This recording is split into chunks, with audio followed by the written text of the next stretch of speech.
انت متعاطف قوي مع اسرائيل.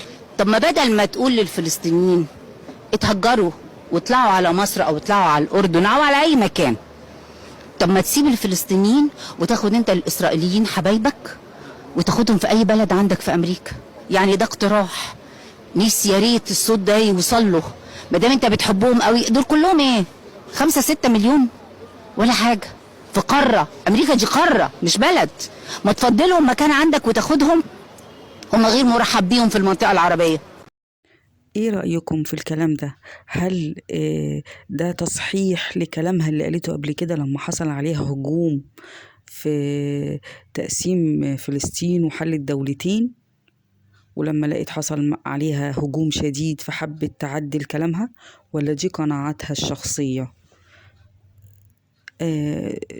ممكن تكتبولي في التعليقات ايه رأي حضراتكم.